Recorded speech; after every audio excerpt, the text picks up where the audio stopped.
this is kind of like a movie, right? So like guy builds huge tech company, becomes billionaire, has life-changing accident, changes everything, gives it all up, explores the world, and becomes like a monk. I feel like I could rule the world. I know I could be what I want to. I put my all in it like no days off. On the road, let's travel, never looking back. You've never met Shaan, right? No. If you say something you don't like, you can just fire Sam, and that pretty much takes care of the whole thing. And I love that. I've always wanted to fire Sam. Yeah, exactly. And okay, so you listened to the first episode, the very first episode, or just like a random episode? I ripped through like a couple little random things. Okay, I heard you guys talking about the Wright brothers and some random shit. Okay, and from that random stumble, describe what you heard. What kind of podcast is this?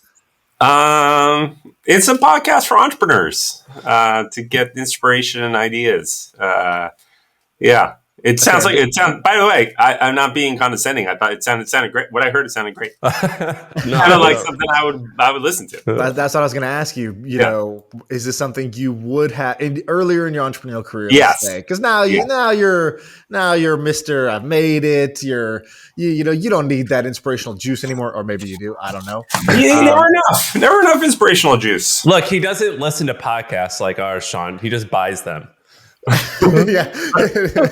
Most people listen, I purchase. So one thing I don't know what you plan on talking about, but one thing we could talk about that might be interesting is my snowmobile accident. Yeah, so like we're live now, so we're recording now. So okay. So yes, we could do it. So what we'll do, I'll ask you about that. I want to know about that, and then also we're gonna talk to you about some different business ideas, and I've got a few that I want to ask your opinion on, but. So let me do the super short intro. This is Brian Halligan. He's the CEO. You were the CEO of HubSpot. Now the chairman or exec chairman or something very fancy like that. Something fancy like that. Yes. All right, cool. And you basically like I think like 2 weeks. So basically, HubSpot bought The Hustle, my company, and like 2 weeks after, you got into a really bad accident, right? Yeah. And you like broke like a dozen bones, or I mean, it was pretty serious. Yeah. I was like, I hope Brian's okay, but also I was like, if this would have happened like 2 weeks before the deal closed, I wonder if that would have changed anything. Yeah, because I was a big proponent of the deal. I was really happy we did it. I tell you the whole story. I'm just gonna go. I was snowmobiling up in Vermont with my son Luke, and we were right in the middle of nowhere, right square in the middle of nowhere. And we were cruising along, and he was cruising along, and I asked him to slow down. He just kind of got confused between the gas and the brake, and he jammed his finger on the gas, and he just panicked a little bit, and we basically flew off a cliff and landed on a tree. And wow. I don't remember, neither of us actually. He's 17. Neither of us remember the accident at all. And we were both passed out before we hit the tree and passed out after. So we're both lying there in the snow, passed out. I wake up first. I wake him up. And we are banged up. Like it's like a cartoon. Our arms and legs are, we're a mess. And I thought, this is it. It's 4:30 in the afternoon. It's freezing cold. We're in the middle of nowhere. No one knows where we are. We're going to die tonight. And I reached into my pocket and grabbed my phone thinking, there's no way there's signal. And I had enough signal. I called 911. I never called 911 in my whole life. Called 911. She picked up. I roughly described where we were, right square in the middle of nowhere. And then they call in the troops. And the troops in Vermont are volunteer firefighters. They're not, professional EMTs and ambulances and stuff. And it took them about an hour. And one interesting thing that happened is they kind of came, the one guy who found us came from below us, and he marched up the hill, and he's kind of yelling for us, and we were yelling back. And he finally got to us. He starts asking us questions. He says, "Wait, are you Brian Halligan?" I'm like, "Yeah." He said, "Hey, I'm Joey. I'm the guy who plows your driveway." Oh, wow. Like, that's a volunteer firefighter, and they are bad asses, these volunteer firefighters. So they strapped us to sleds, pulled us straight up out of the, ravine, back onto the trails, and then, helicoptered us to the hospital. And when you're laying there, are you just in an incredible amount of pain? What's broken? Incredible amount of pain. What broke? What was broken on your body? I broke like 12 or 13 bones, but I could show the pictures, but my left knee, my tibia, my femur and tibia broke. My right wrist broke. My left elbow trashed. My left shoulder trashed. And then I already had a lot of loose screws up top, and now the screws got even looser. What, just like you had like a concussion or something? Yeah, I had a concussion. And your son? I broke I hit the tree so hard, I broke my helmet. Oh my God. And what about your son? He was banged up too. He broke his femur, which is a terrible bone to break, and he broke his knee, and he got a concussion. So he was banged up. And you had to cut him out of the will. I mean, after this accident. He's doing great. I mean, he's 17, so he bounced back fast. Like, he was at soccer practice today and stuff. So yeah, I was going to say, really bounced back. You're sitting in this chair. It looks like you're not in a wheelchair. Just for people no. listening. No. I was in a wheelchair for 3.5 months, though. A good long chunk. I can walk. I can drive. I can do like a light hike. My brain is 100%. I'm fine. I think my brain's actually better. And what percentage of you sort of attributes this to the hustle deal, the timing? It's too coincidental. I mean, it was the adrenaline from the hustle deal caused the whole thing. So basically, I don't know. So Brian, HubSpot at this point is like maybe I forget the market cap today, maybe in the 30 billion range, revenue north of $1 billion. Employees at like what 2,500 or 3,000, like, so we're talking like a really big company at this point. But you had been the CEO from the beginning, and after this accident, you removed yourself, you replaced yourself, and now you're the executive chairman. Did the accident, when you're having this like near death moment where you're like, what am I doing with my life? Like, was it like a crisis like this? Like when you're done, like recovering? It's a perfect question. Lying there in the snow thinking I was going to die, I thought to myself, how is your life? Are you proud of it? Are you enjoying your life as you're thinking about it a second time?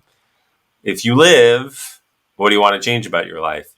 It was sort of a reset button for me. And I think over time, as I look back at the accident, it may be the best thing that ever happened to me, because I've made a lot of life changes since then. That like what? What sorts of changes? Yeah, I broke up with my girlfriend of a couple of years. My whole life was HubSpot. It wasn't. I really didn't spend any time on any other causes. Like, I'd write a check, and so I went on a kind of a broad search for a cause that I could put my energy and some cash into. And I found one that I fell in love with. It's called the Woods Hole Oceanographic Institute. It's like the Harvard of the ocean. Yeah, I've hung out there a bit, right next to Coffee Obsession, that coffee shop down there. Exactly. Yeah. And what got me about the institute, and besides the fact that I live near it, and knew nothing about it despite living near it for 10 years, was a blatant optimism amongst the scientists on their ability to slow and reverse climate change, leveraging the ocean in a sustainable way. Like, it really caught me by surprise as I was walking the halls and getting to know them. There's a lot of optimism, and there's a lot of stuff on the lab there that they think can scale on a global level. So I picked them, and I'm on their board, and I'm doing a lot with them these days. That's been very exciting. So yeah, I've done a lot of different stuff. Like, now I used to work out sort of casually every day. I'm like, get my heart rate up into the 160s daily. Like, I'm not screwing around anymore. I want to live a long, healthy life. Like, I'm 54.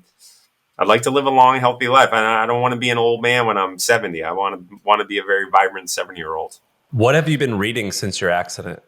Is there like, did it put you down this different path of learning, and you're like, okay, I want to explore this path or this spiritual thing or this giving thing? I don't know, like a different trajectory. initially it was like lock yourself in a room and keep it dark and don't read and don't don't see anything when you've got a concussion. Yeah. Yeah.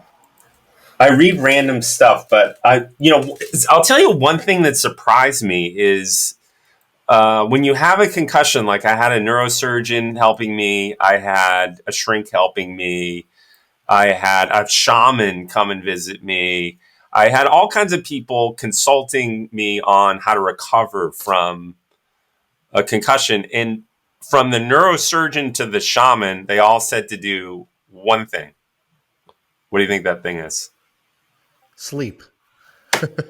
Meditate. Meditate. Yeah, they all were just like, you got to meditate. That's the way you're going to get through it. And were you a meditator before? I was not. I never really meditated, or I tried, and I was just so bad at it that I gave up. And so, yeah, I'm a pretty big meditator these days. So, like, I'm just looking right here at the books I'm reading. Like, one of the books is Becoming Supernatural. I'm not sure about it yet. I'm only through chapter 1, but it's basically a meditation book. I'm taking a class on Vedic. I'm not even sure I'm saying that right. Meditation next week because I want to get better at it. It just seems like it unlocks a lot.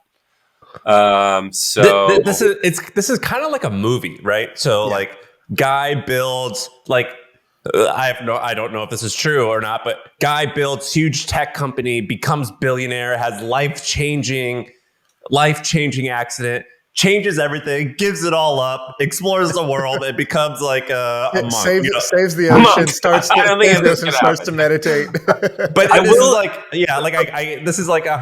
this is a movie, right? This is how it's gonna happen. I'm not gonna become a monk.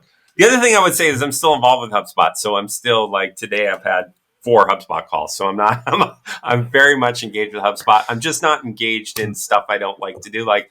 I don't like doing one-on-ones with people and doing performance reviews and talking about their salary and stuff like that. I'm not great at it, but I'm able to work on the product stuff and the vision stuff, the stuff that really motivates me. So it's really worked out. But I'm still very busy with the HubSpot stuff. And I always wondered this, like when I was at Twitch, Emmett is the CEO and he was the original founder, right? So he's like 10 years in.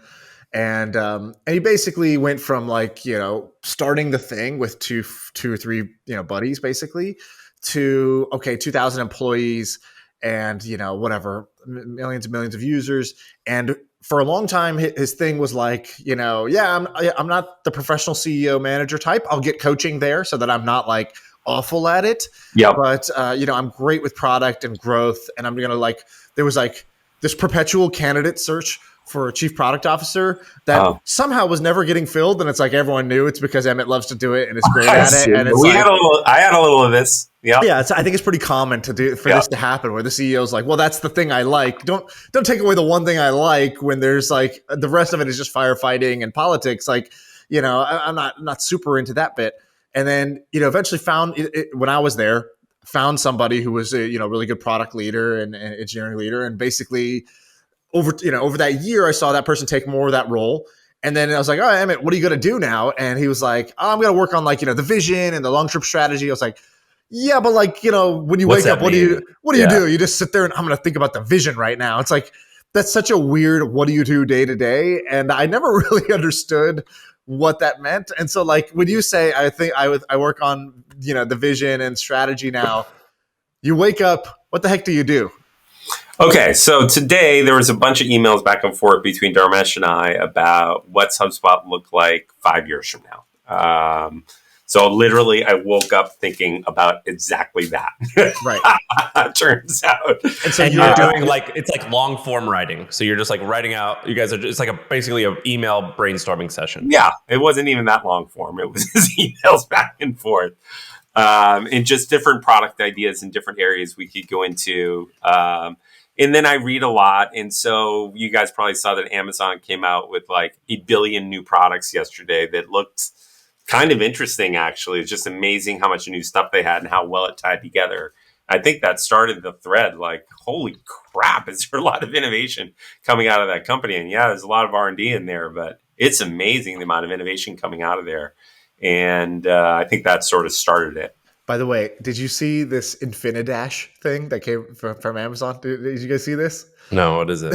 So AWS, so Amazon launches all these different products, and somebody basically on Twitter goes, they go, oh my god, AWS Infinidash looks like a game changer. And I think, Werner Vogels, who's like one of their kind of like CTO chief scientists, CTO types, he tweets out like, at the hashtag Infinidash event tonight, blah, blah, blah, celebrating. And then, and it's a fake product. There is no product called Infinidash. It was like just like a meme, but people started kind of memeing it into existence. So someone immediately responds. They go, I'm buying opendash.io so I don't get locked into AWS as an open source alternative to Infinidash. And then Signal, the big messaging app that has like 50 million users, was like, we're hiring an engineer with an emphasis on Infinidash lifecycle management. and then there's like YouTube videos with Infinidash demos. Nice. And like people were like, I'm an Infinidash consultant. And it just like took on a life. And if you knew it was fake, you knew. But everybody kind of played the part, and a whole bunch of people thought it was real. That's awesome. Brian, I saw this graph. I think it was from Dharmesh at a talk at SaaStr, and the graph was pretty amazing. It was like maybe HubSpot's first 5 years of revenue, and I'm almost positive. I was trying to like read the graph, and it wasn't all marked out clearly, but I'm almost positive it said something like in year 3 you already had like 6 million in ARR. Is that accurate? I doubt it. Too low or too high? And it too was like, high. Too high. I would say the thing about SaaS businesses that's fascinating is it takes you approximately forever to get to 5 million in ARR. But once you get to 50 is like, bam, it's tomorrow. Well, that's what I thought, but like it took us a long. No, I think you're misreading that graph. It took us a long time to get to 5 million in ARR. It took us a long time to get to 1 million. How long did it take? I forget, but we had a lot of churn. We've turned into a product-centric company, a design-centric company, and a customer-centric company. But it took us a long time to get there, and so we had lots of customers coming in, but we had lots of churn in those early days, eating away at our growth. So it took us a while. It felt like forever to get to 1 million. I remember, and then forever to get to 10.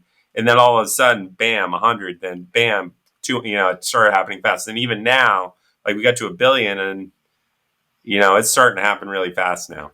Well, and like your first, there was like the joke was like. But no, I actually disagree with you. I think Dharmesh maybe squished that graph a little bit. Yeah, I could have read it wrong. But for some reason, I was like, wait, they hit something. They hit like 15 or like something like. We didn't break any records on that shit. Well, and he made a joke. He was like, the first 5 people on the team were like Brian, who was like an MBA salesperson, and then like another marketing guy, another like salesperson, and then another operations person, and then me, who was a technical person, and I actually had to build the thing. And they're like, this combination is a horrible combination for an early team, yet somehow it kind of worked. I think his point on that was the early team was a bunch of people we knew from Sloan that we got MBAs with, like people we thought were super sharp. They started them as contractors, then we hired them. And that in a lot of ways that was good, in a lot of ways that was bad. In the early days of HubSpot, there was a lot of pluses to it and minuses to it. Very few people know this, but the first version of HubSpot was built by Dharmesh and these 2 guys in Egypt that he found online. Like he put a test out there, and Farah Maui, and I forgot the other guy's name. And they built like the prototype of those 3 built the prototype of HubSpot. And here's how HubSpot worked in the early days. All day long, I would be using the product, demoing the product, pitching the product, and using it to run our marketing. And then at the end of the day, I'd write up, here's the 10 most important bugs I found. And then at night, Dharmesh is a night owl, and those guys who are obviously working at night because they're in Egypt, they'd fix all 10 and create like 50 more. And so it's just a constant whack-a-mole that first year. And then we hired a guy a kid from Yale who was a poli-sci major, but he was a computer scientist on the side, and he was really good, named Patrick Fitzsimmons, and he joined the team. And then we started getting going. And then we hired a guy from MIT who ran engineering, and then we hired a guy that ran Dharmesh's last company, who was an engineer, and then we really started cooking. But that first version was written in Egypt, of all places. Wow. And when we think, I think back about it was Upshot. What's the name of the company? Upshot. What is when you can outsource your dev projects? Like not Odesk, Fiverr. What's the other one? Odesk or Elance or Upwork. Upwork. It used to be called Elance. Yeah, Elance. We found him on that, and that was. You're kidding me. No, he that's found crazy. him on that. That was our. That's like I think I heard stories about a friend who was early at Uber, and they used to this was like a secret that they didn't tell a lot of people. But one of the co-founders of Uber is Mexican, Oscar. He's from Mexico. I forget his last name, Oscar Salazar or something like that. And they used to make jokes that some of the early code was in Spanish and they couldn't fix it. And I was like, why? Why? What's going on? He's like, well, apparently, just like you don't think about it, but Uber was just like any other small business that didn't have any money. And one of the co-founders was Mexican, and he lived in Mexico, and they had their peers or friends, it was like contractors that they could only afford make the early Uber code. And there was this joke that a lot of the early stuff was in Spanish and they couldn't fix it. Isn't that funny? And so it's kind of funny to hear that. Yeah, it's right. It's funny you say that. You don't ever think of Uber as a struggling little startup with no money, but everyone starts that way.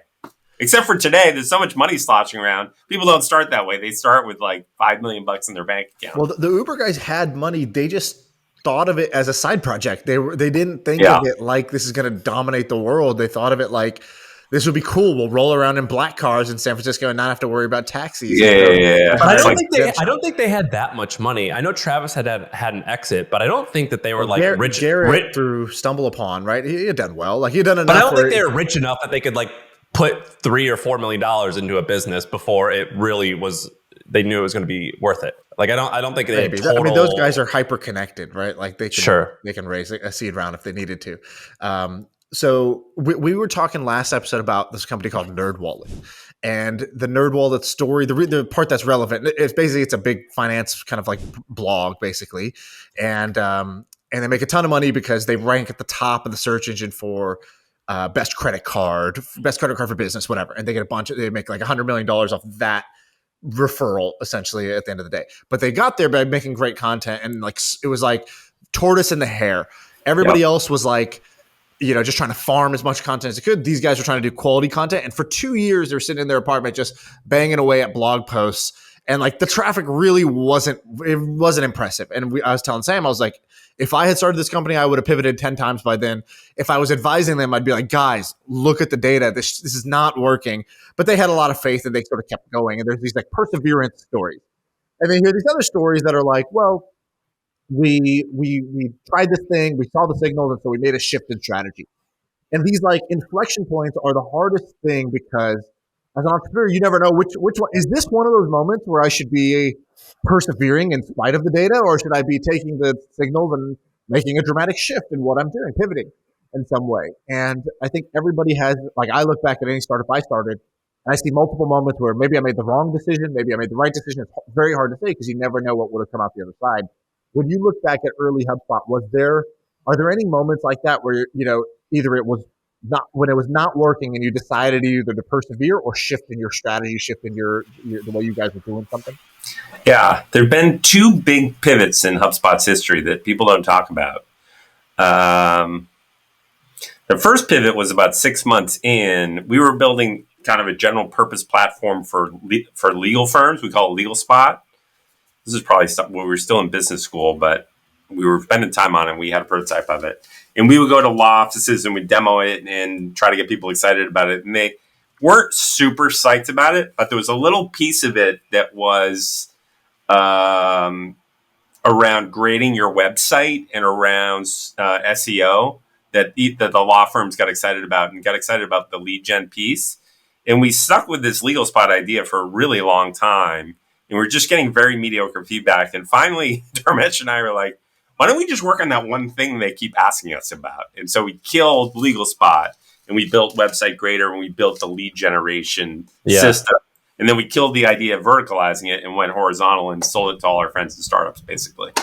So that was the first huge pivot we had, was giving up basically on the original idea. And the reason the original idea was there was when we were in business school, they put you in little pods for stuff. And there was a woman in our pod who was terrific, who had started a company in the legal space and convinced us there was something really there. And she might have been right if we stuck with it, but we ended up pivoting away from that. And she ended up not joining HubSpot. The second huge pivot we had is we were a marketing app software company. I mean, we started as a Web 2.0 company back 100,000 years ago with SEO and blogging and social media. And we were good at helping people get on the front page of Dig and Reddit and stumble upon shit like that. Wait, that was the service? Was that you were good at getting people on top of Dig and Reddit? We were good at helping people turn strangers into visitors on their site with no advertising money. So start your blog, get good at search engine optimization, start a Twitter, get going on Dig, get going on Reddit, and start building credibility there. And so create these channels into your business, basically. That's how HubSpot effectively started. But we were SEO geeks at heart. And then we moved into marketing automation, which was an obvious move because everyone was buying HubSpot, but then they'd buy Marketo or they'd buy Pardot or they'd buy one of these other platforms. You're like, they'd spend a lot of money on it. We're like, we have to get into that business. And so we moved into that business. But the big pivot was when we said, we're not a marketing apps company anymore. We're a CRM platform company. And then we've really turned ourselves on our head. And we made that decision about 7 years ago. And that turned out to be a very, very good pivot for us. And we're still in the middle of it. Like, we have so much more work to do on our apps and so much more work to do on our platform. Like, it really works well. Our customers love it. You're talking about, I know I was going to ask. When you guys were early on, when did the company launch? 05? 06. 06? What I don't even know if we launched it. That's when we officially started it. We never really launched the company. We just kind of started it. When you were doing that, you're a behemoth now, but what percentage of it do you attribute to you just picked the right idea in a huge market and had fantastic timing and it kind of, you got pulled to success compared to you're just, you made the right decisions and you're smart and talented and skilled? I mean, what percentage of that came down to it was just we got lucky that we saw this early on and it kind of worked out that we just stuck with it versus we're really good? Healthy dose of both are a very healthy dose of both. The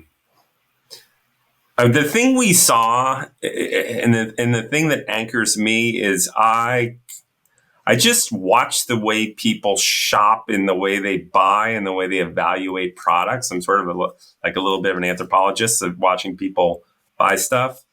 And I noticed two things were going on. First of all the marketing stuff that I had done my whole career, whether it was emailing, doing email marketing, or it was advertising or cold calling or any of this, didn't work because people had caller ID, they had spam protection, they had ad blockers. Like, it's broken. And at the same time, people no longer were going to like IDC and, Gartner and all this stuff. They were reading blogs and they were reading articles on social media and they were going to Google. And so those two things just kind of clicked inside our head. And like, there's a transformation that needs to happen from this very old school outbound interruption-based marketing to this new school inbound marketing. You have to match the way you market to the way people actually want to shop and buy. And the nice thing about it is your success in that new type of marketing was much, much more about the width of your brain than the width of your wallet. You didn't need a lot of money. And so we initially sort of targeted small businesses. We moved up to to larger businesses these days, but that's sort of how it got going. And it turns out we were right about that. And we were early on that thesis. And I remember there was a decision point in the early days of HubSpot. Like, we were starting to get traction. It was starting to go. And we were unsure, is this going to be a big company? Is this going to be like the two of us are going to fund this? We'll do some angel thing. Or is this going to be a go big or go home? And I remember looking at it at some point in time and was like, we're right about inbound. and other people are noticing we're right, we got to like raise a lot of money and go fast, because some people are going to start copying us, and people did copy us like crazy. And so at some point we sort of flipped the switch from, we got a little business that's going pretty well. We may have 50 people. We might end up doing a lot of services, to no, we're building a big software company. And it was the realization that we were early and right about this idea of inbound. And go ahead, one of the reasons people love the pod is because we started off with kind of like what we're doing a little bit now, which is interviews with people who are successful. Say, hey, how'd you do it? What'd you do? What was it like? And somewhere along the way, you just said, hey, Sam, let's record an extra episode on a Friday. What I really wanted to do was help them promote trends. And I was like, let's just talk about trends. Let's talk about what are some opportunities your research crew has found. And let's just shoot the shit about it. It'll sell some trend subscriptions, and it'll be, I think, interesting. Like, it's like how we talk offline. Let's just record it. And what that started was a lot of the podcast now is basically brainstorming and just shooting the shit about, well, today, here's what I see as some opportunities. Maybe I'm not going to do them because I'm already doing 2 businesses. My hands are full. But if somebody's out there looking, I think this is really interesting. This is where I would be sniffing right now. And so I don't know if that's hard for you because you're so consumed by a large company. No, we can do that. Let me ask it a little bit differently. So earlier you had this thing called Legal Spot. Now you guys are just your HubSpot, which is, the CRM for like, any business ever. Right. But I see a lot of companies pop up that say they are the HubSpot for X. So you said you started as Legal Spot. Now there probably is like, we are HubSpot just for the legal industry. We are HubSpot only for dentists. We are HubSpot only for doctors, whatever. What do you think about those? And if you're not a fan, or you don't think that they like are necessarily going to have legs, which industry do you think could have legs where you could have a HubSpot for X that you guys just simply can't meet because their needs are so specific? As soon as you brought this up, I was like, there's an infinite number of opportunities for people to build stuff on top of HubSpot that's vertical specific. And so someone should build a legal spot on top of HubSpot. Someone should build a hospital spot on top of HubSpot, like whatever they want. And it's all sort of there. The APIs are there. Like, there is incredible low-hanging fruit for entrepreneurs to build, and then just sell into our install base, sell to new customers. There's lots of channels you can sell through HubSpot. It's probably the upside on it. You're probably not going to build a $100 billion company, but the beta on it's low. You can build a good company and make good money by doing that. Are there any success stories of people doing this so far? There's a bunch of them. There's these kids in the UK, not kids, they're in their 20s, but they built something called Org Chart Hub on top of HubSpot, which was, hey, I'm working on selling to Procter & Gamble. And they pulled in Procter & Gamble's org chart. And then as a team, you can go and change that org chart around as it changed. And it became wildly popular inside of HubSpot for sales reps using the product. And now they've built this series of different apps inside of HubSpot. That's worked out. That was the first of them. Now there's a whole bunch of them popping up. Have you seen The Org? A company called The Org? Okay, so I think it might be theorg.com actually. Is it Shaan? Similar idea? Something like that, yeah. And so all they do is it's a database of org charts. And they recently raised, I think they've raised 2 rounds, but a recent raise was a $20 million round from Founders Fund or something like that, like a tier 1 VC. Yeah, and so this org chart thing actually, like there's nothing to it. Yeah. On one of the very first brainstorms when Daniel Gross joined, we had brainstormed this because I had said it's so hard to know who the heck is who inside companies. And LinkedIn has become impossible to navigate. Exactly. And we said this is a wedge to build a new style of LinkedIn. LinkedIn basically said we'll take the resume and then we'll create, basically like the social network on top of this database of resumes. Well, why don't you create this database of org charts, get people to crowdsource? Because I think people like to say, here's my hierarchy, here's where I am in the hierarchy. So people are willing to fill it in for their company, and you can crowdsource that and then use that as like the basis of a new style of LinkedIn. I think that's what these guys are doing almost to a T. I think LinkedIn there's certain companies that I think are ripe for disruption. I think they're that org chart hub thing is cool. The company who I bet is kicking themselves is the information. Do you guys subscribe to the information? Yeah, they have an org chart thing. They have an org chart thing that's awesome, by the way.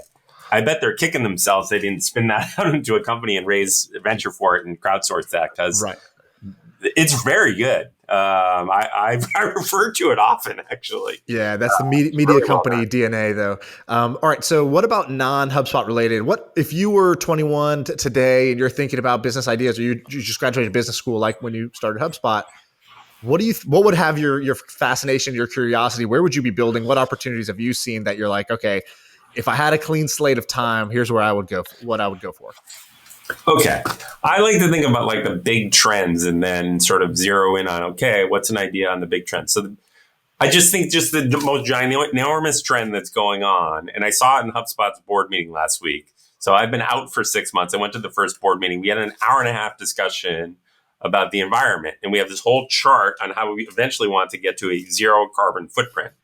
Every board meeting in the world is having that same conversation. And that's a hard thing for companies to pull off. And that's just the beginning. At this point, Europe sort of taxes carbon. The US doesn't tax carbon. Eventually, the US is going to figure that out and tax carbon.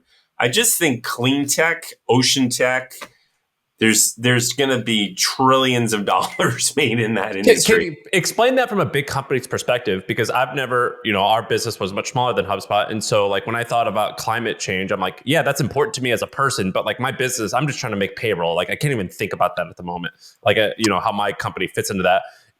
You guys are much bigger. What do you, like from your perspective, what does that mean? You're willing to spend money in order to do? Oh, we are. We're spending huge money. So tell me, like, well, how much are you spending, and what are you spending that money on, and what's the motivating factor there? Is it like a dollar and cents thing? Is it to look good? Is it to feel good? What's the motivating factor there from a buyer's perspective? I think fundamentally it's a moral issue for HubSpot, its board and its leadership team, and we all are behind it.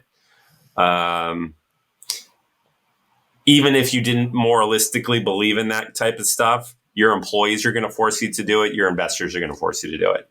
Your customers are going to eventually force you to do it. So you don't have a choice if you're a company HubSpot size or even a little bit bigger than where you are, Sam. Eventually your employees are going to be like, what are we doing about this? They were eventually going to be asking you about it in your group meetings. And so what HubSpot's done is, we've tried to lower our carbon footprint as much as possible, get our energy now through wind, fund sustainable projects like forestry projects, river projects, renewal projects out there to offset some of the energy we consume, changing policies to consume less carbon dioxide. So at this point, we're at zero from the beginning of HubSpot, but we want to consume far, far less. We don't want to be buying offsets. How are you tracking how much? How do you track that? Is there like a dashboard? It's very hard to track, and the companies who are trying to track it are like your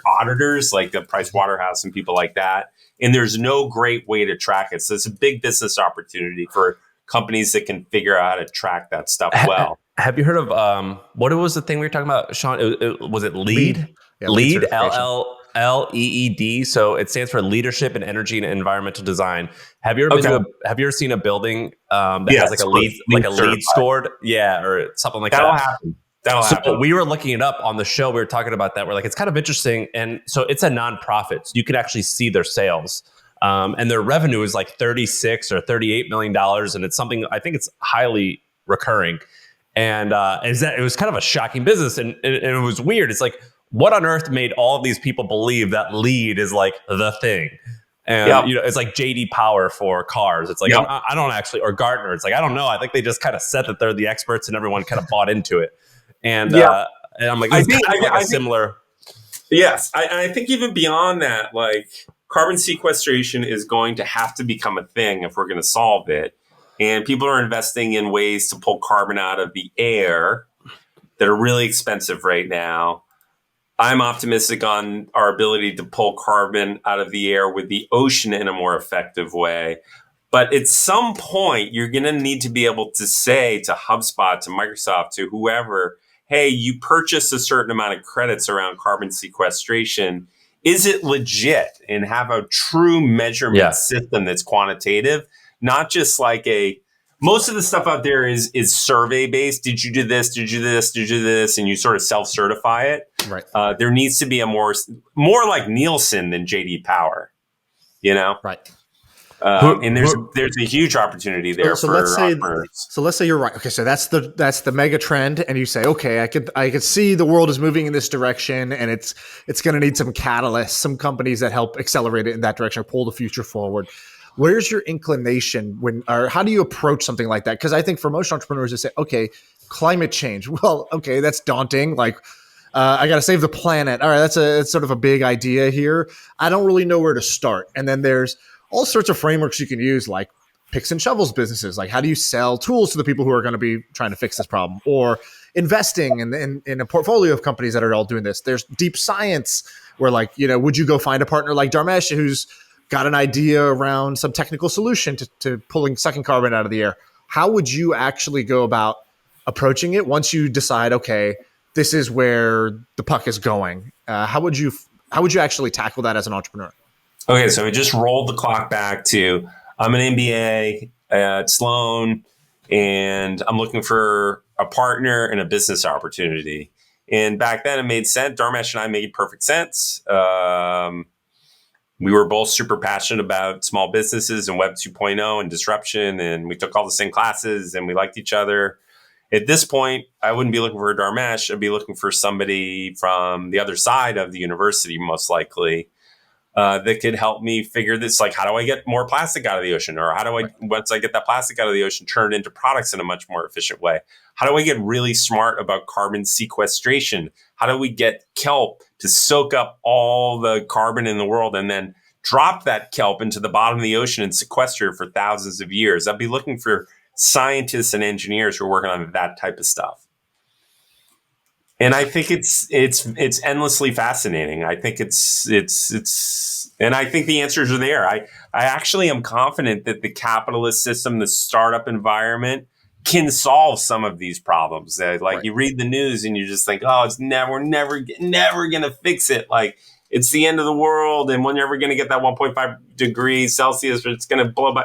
Actually, I think startups and entrepreneurs and that same gusto that went into the biotech ecosystem, the same gusto that went into the software ecosystem, I think that's going to happen in clean tech, in ocean tech, and I think it'll work.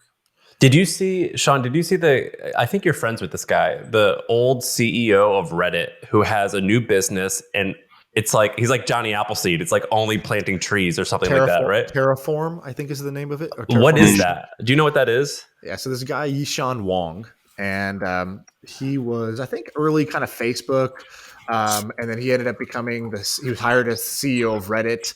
He was like basically kind of like a user of Reddit that just ended up becoming the CEO because he had kind of the right tech background. And now what he's doing is he's got this startup. I'm trying to find the name real quick. I'll find it. Terraform or Terraformation. And yeah, what he's doing is basically he was started thinking about climate like I don't know when he started thinking about it, but he started really like making that his next project over the last 5 years. And I think what he decided was like, oh, I think one way we can attack this is to find large plots of land, and we need to plant like millions of trees in this area, and we need to basically terraformation, sort of like resurfacing of the way you use land, and that's what we're going to do. And I think it's called Terraformation Inc. is the name of his company. And he found this plot of land, I think near Hawaii or something like that, and he's basically published his idea of like, here is a full solution to climate change that can be done in under 30 years, and he's got kind of like a bold view of what that looks like. I don't know all the details. He hasn't really said all the details just yet, but he's been revealing more and more over time. It's one to watch. It's one to kind of keep an eye on. Yeah, the climate tech VC community is going to explode in the next couple of years. Well, I think Chamath said something like this is the number one thing that I want to invest in. Huge. But the problem is, and he actually just made an investment. They announced it today. I think it's called Drone Seeds. And I was reading about it. I think it's like these custom drones that basically, they do it before a fire happens in a forest. They go and they map out where they think fires will happen. And I don't know exactly how it works, but somehow they can guess where they think a fire is going to happen, and they'll help fix it before it happens. I believe that's what it is. It's called drone seeds. Chamath just invested into it. But he basically said, he's like, this is the main thing that I'm focused on for, the next few decades. And when he said that, I was like, okay, that's cool. In theory, I'm totally behind this, but I was thinking, I'm like, but I have no idea how to solve it. Like it's such a grand, huge thing that so you're now investing in or working with, scientists at I forget what was it called? Woodsole Oceanographic Institute. Well, yes, and I'm like, well, that's just incredibly intimidating. And then I think because it's so much. That's so much more challenging than just sitting in your room with Dharmesh and just coding something and then calling someone asking to buy it. Both are hard, but one seems like way more. Yeah, you can get to market a lot quicker building software. That's for sure. Yeah, and I was thinking of other ideas in this space because I'm like, well, I'm behind this. I like money. What's this huge trend? Let's if you can build a huge company and help the world, that sounds like a win-win. But I was struggling to get my hands on something that is actually interesting, that can actually be attainable. There's a bunch of people working on measurement systems. Our measurements are horrible on global warming beyond just the aggregate temperature of the globe, measurement systems of the tides. And you tell that measurement to the insurance companies so they know when the big storm is coming, and getting really precise about that kind of stuff.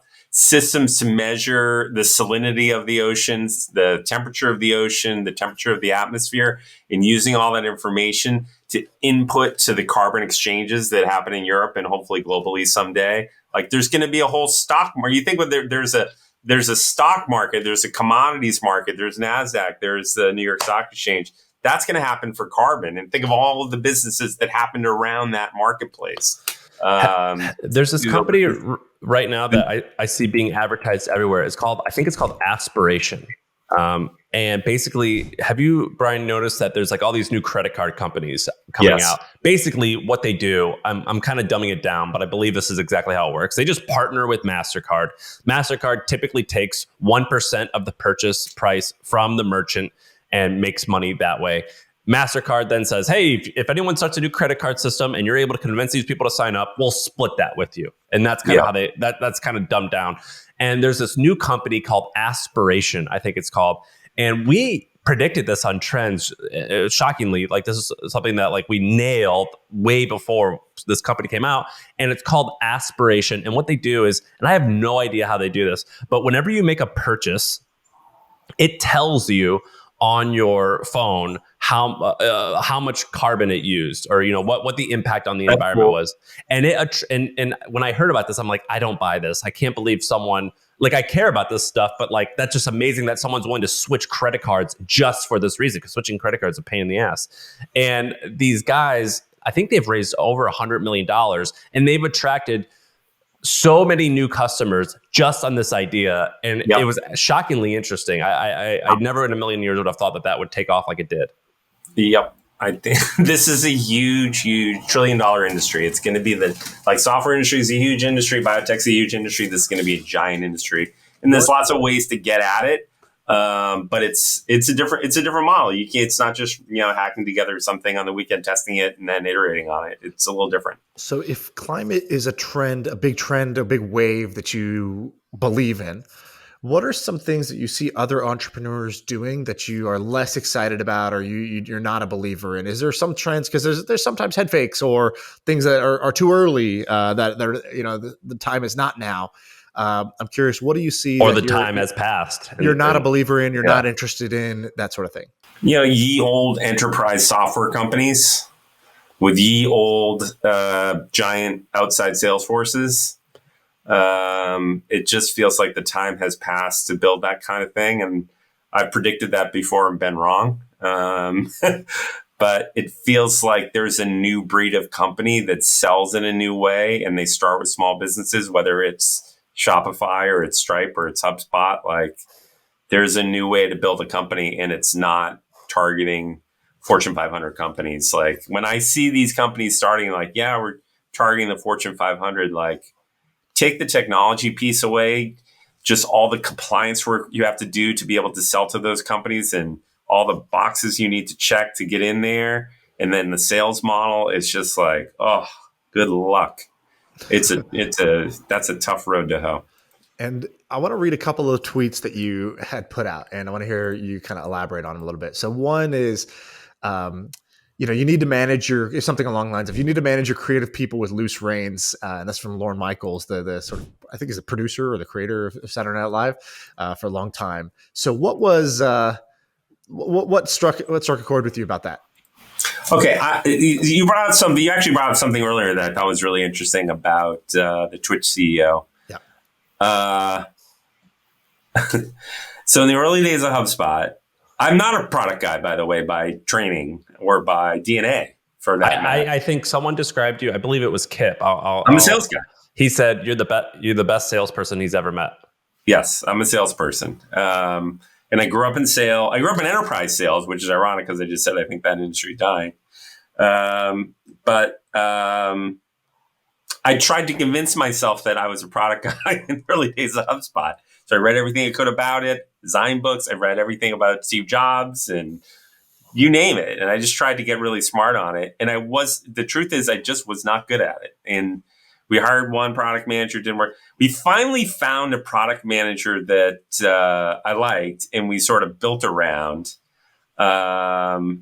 And I was like, oh, I see. I don't actually have that DNA. I'm not good at this. And it took me a while it took me seeing someone who's actually really good at it to understand that I'm actually shitty at it.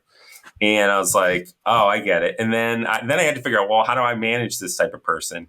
And the way I managed this person and the team was by really giving them a lot of free rein, like giving them very wide boundaries and just saying, hey, you guys figure out, and gals, what's inside this box. This is what the box looks like. And what was that box? Like, we need to attract this type of customer. We need to grow by this. We can't have these people churning out. I'll show you the box. It's a box I've drawn on whiteboards in the product organization a million times. Like, here's the CRM platform. Okay, so Brian's literally drawing a box right now. By the way, he's got like a professor style chalkboard. Oh, you got that's right. So on the board, I'll describe what I'm drawing. I drew a big. No, this is good. We have a YouTube channel. Big fat box on the bottom. That's like the HubSpot CRM. Keep drawing. By the way, we have a YouTube channel. This is going to be on there. Okay, it's the CRM platform on the bottom, and then on top are apps. Like we got a marketing app, we have a sales app, we have a service app, we have a content management system, we have an ops app now. And basically, I would draw that on every board. And what's interesting about the dimensions of it is the vast majority of the space in the drawing is in the big box at the bottom, which is a message to the developers and product people like, hey, the power inside of HubSpot isn't a whole bunch of applications that we're going to buy and glue together and cobble together. We're going to build a killer platform. And that platform is going to have workflows as part of it. It's going to have social media as part of it and messaging. It's going to have a set of shared services. And then the apps themselves are actually quite a bit smaller, but they're all just woven together pieces of the underlying platform. And they got it. And actually they extended it in big ways. And then I said, I want a marketing business that's going to be $1 billion business growing X percent. And this year I want a sales box. And in that sales box, I want that to be a $300 million business growing Y percent. And I just draw out the numbers and draw out the boxes. And they would decide what to put in there based on what they thought and what customers were saying and where they thought the world was going. So I managed them very, very, very loosely. I managed other parts of HubSpot very, very tightly, but the product org very, very loosely. But I've heard that you are like that most of the time, and then when something isn't going well, you get down and dirty and you're hard ass, and you're like, we have to nail this. I do. I'm either at a very high level or I go very, very deep. And one of the first things that you said to me was like, you didn't mean it this way, but you're like, keep being you, keep being crazy. Yes. And if anyone says anything to you about what you can and cannot say, you let me know. Yeah, stay weird. Yeah, that's what it was. It was stay weird. You're like, And you're in Austin. Austin, and Austin's a stay weird town, so I just naturally thought I'd stay weird. Because what makes you is you're fucking dude. You're weird. Yeah. Well, dude. So, Sean, Brian has a book. So if you Google Brian Halligan guitar, he bought Jerry Garcia's guitar, and you could like see the price on there. Which I was like, that's weird that like I know that you bought a $2 million Jerry Garcia guitar. That's crazy. And also, he has this book called like what the Grateful Dead can teach you about social media, about marketing, about marketing. So a lot. By the way, a lot. What can I learn from the Grateful Dead? Give me the 4 points. We're gonna have to do a whole other podcast about it. It's just too much. Do you know? So there's this company called, I bet you definitely know what it is, Nugs.net. You know Nugs? Yep. Of course Okay, I know Nugs. So Nugs is this. Okay, so the reason I know about it was the hustle started in this small apartment that I rented for really cheap, but it was Craigslist's old office. So Craigslist was doing like $900 million a year, and Craig Newark basically owned the whole thing. And he was based out of this little shitty apartment that I ended up renting right when he moved out. And we shared it with Nugs.net. And it's Nugs.net is this company that it started out basically, I think, only for Grateful Dead. But basically, I remember as a kid, Shaan, I don't know, you didn't have an older brother, so you probably didn't do this. But like, you would meet people on the internet, and you would get their address, and you would mail them a tape, and they would mail you a tape back. And you would have a live recording of a particular concert.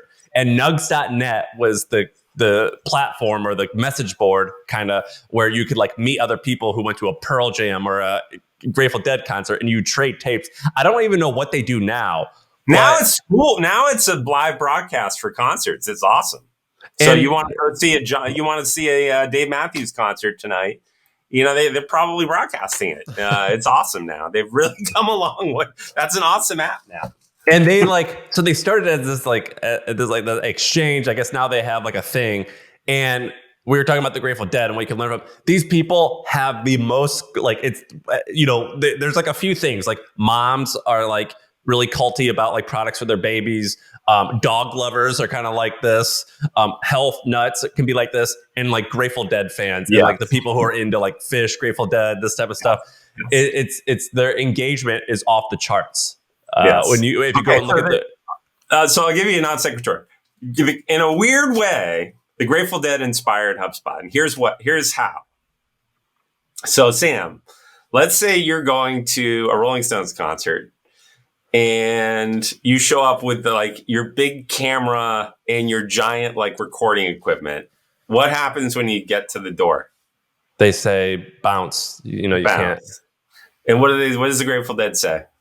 I think they have a section where you can sit. Have a special taper section for you. Like, come on in, sit right here, put your microphone up, like get your gear all set up, come early, you get like VIP access, and you go and tape.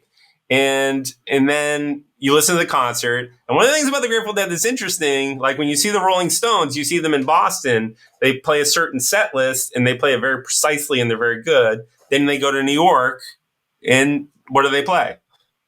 It's totally different thing. It's the exact same thing. Like most bands do the same thing, but Grateful Dead, it changes every night. It totally changes every time. And sometimes, by the way, sometimes it's terrible, but usually it's quite good.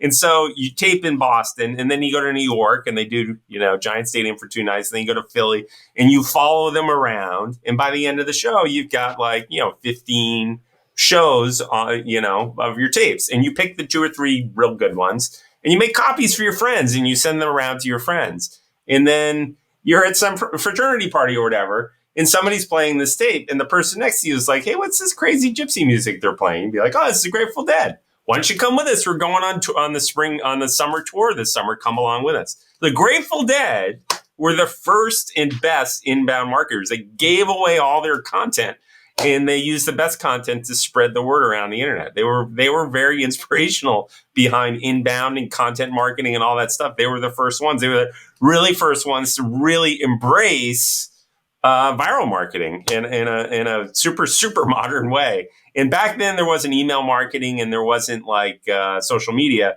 but they were big on message boards, and the message boards were on fuego. I think the live music space is interesting to me, and there's a few opportunities that I've seen. So there's this company that is streams live concerts on Apple TV. I forget what it's called, but That's what. By the way, that's exactly what Nugs does. Yeah, and this company, they just built like they don't stream live ones, but it's like Netflix for concerts, and they were doing that's a cool idea. It was pretty cool. They were doing about $20 million a year in subscription revenue, and I think they bootstrapped it. They're based out of England. I'll look up the name in a second. And then the second thing that I always thought was interesting, and it totally bombed, was Songkick. Shaan, did you know Songkick? Yeah. No. Okay, so Songkick, what it did was you would say where you're living, and it would tell you all the concerts happening that day or for any other day. Get the email. I still get the email. So they have this huge email. It's basically like an email marketing business. And they raised a little bit of money, and it failed and was sold for nothing. But the thing about the live music space is like a lot of people have tried to build stuff in there because it's fun, right? It's like you're passionate about it, but very few companies have been able to pull it off and make money. Another one was something FM. What was that called? I forget what it was called. It was started in San Francisco Turntable FM, and that bombed too. It didn't work out. Nothing. There's rights problems. There's rights problems. That's one problem for music. And then the other thing is the trick in business is, I think, to do what you're passionate about that not every other human is also passionate about. Right? Because you want to follow your passion, but you don't want to follow everyone's passion because that's just competition. Right? Like Brian nerds out about inbound marketing. He's passionate about something that 99% of other people don't even know or care about. So that's the beauty of HubSpot and how you can build a giant company like HubSpot, because you're going to go further than everybody else. Live music. Okay. Yeah. Great. Here you go. You and every other. That's a really good point. 20-year-old wants to do it. I'm not a huge Peter Thiel fan, but he said something interesting in his book. He said, in order to be successful, you need to be right about something that everyone else thinks you're wrong about, and they think you're wrong about it for a long period of time. Yeah. I think that's rightish. Yeah, somebody says something like that. They go, investing is being a great investor is investing in things that everybody agrees with you about later. Yes. Yes. It's called Quello, by the way, Quello, and they claim that they have 2 or 3 million subscribers. Very interesting business. All right, we got to wrap. We got another pod right after this. Actually, Brian, this is great. Thanks for coming on. Thanks for having me. This is fun. You're a fun hang. I like this. I didn't know anything about you before this, so this is cool. I want to have you on again. The things next I want to talk about is like the evolution, how you go from like just being scrappy to now you're like very corporate CEO. It sounds like an insult. That's not an insult. I mean, like you're able to like manage thousands of people, and like very few people have been able to pull that off. So I want to. We can talk about the CEO journey and how it changes over time. It's interesting, but we definitely have to talk more Grateful Dead. Down. I'm down. Well, thank you, man. This is awesome. It's kind of your podcast now. So anytime you want to come on, let's do it. Okay.